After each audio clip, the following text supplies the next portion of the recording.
On Friday, the U.S. Armed Forces initiated a series of airstrikes across Iraq and Syria, targeting over 85 sites associated with the Iranian Revolutionary Guard Corps (IRGC) and its supported militias. This action was in direct response to an assault in Jordan the previous weekend that resulted in the death of three American servicemen. Utilizing long-range B-1 bombers from the US, these strikes mark the commencement of the Biden administration's phased retaliation against the Iran-aligned aggressors, with further military actions anticipated shortly. Although these operations steered clear of Iranian territory, they represent an intensification of the ongoing turmoil in the Middle East, further complicated by Israel's prolonged conflict with Hamas in Gaza that has lasted nearly 4 months.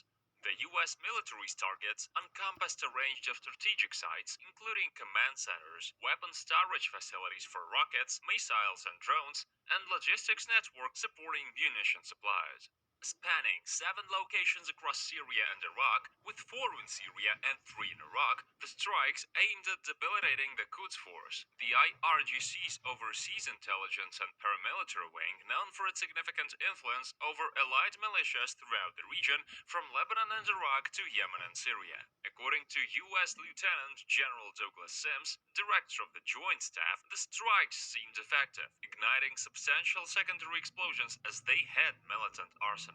However, it remained uncertain whether any militants were killed in the operation. The Syrian Defense Ministry condemned the U.S. actions as blatant air aggression, which resulted in casualties among civilians and soldiers, inflicted injuries, and caused considerable damage to both public and private assets. The ministry's statement underscored the Syrian army's commitment to combating terrorism and its resolve to reclaim Syrian territories from terrorist and occupying forces. Meanwhile, the Pentagon Sims acknowledged the likelihood of casualties within the targeted facilities, noting that weather conditions played a crucial role in the timing of the strikes. The Iraqi military criticized the airstrikes for violating Iraqi sovereignty, undermining the Iraqi government's efforts, and potentially leading to instability in the region.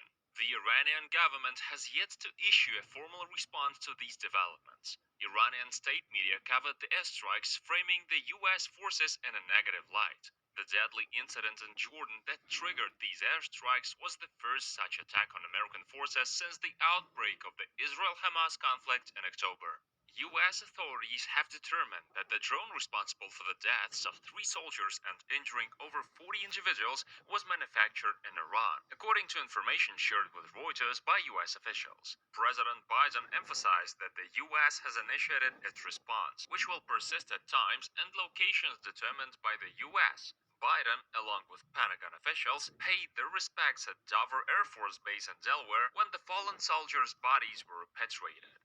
Defense Secretary Lloyd Austin conveyed that President Biden has ordered further measures against the IRGC and its affiliates, marking the commencement of the U.S. response.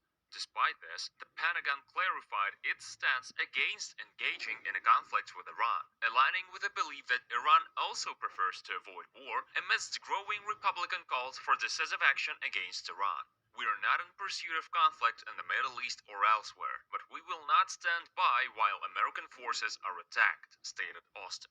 The stance faced criticism from Senator Roger Wicker, the leading Republican on the Senate Armed Services Committee, who argued that Biden's actions against Iran were insufficiently punitive and delayed.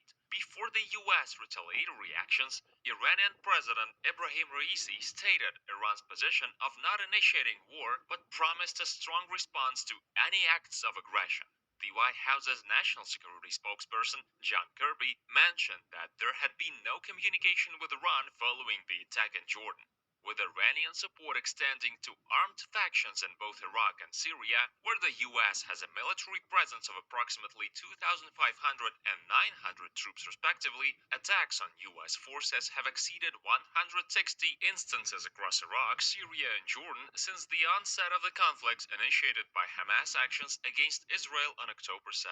The conflict led to an intense Israeli offensive in Gaza, severely restricting safe havens for Palestinians.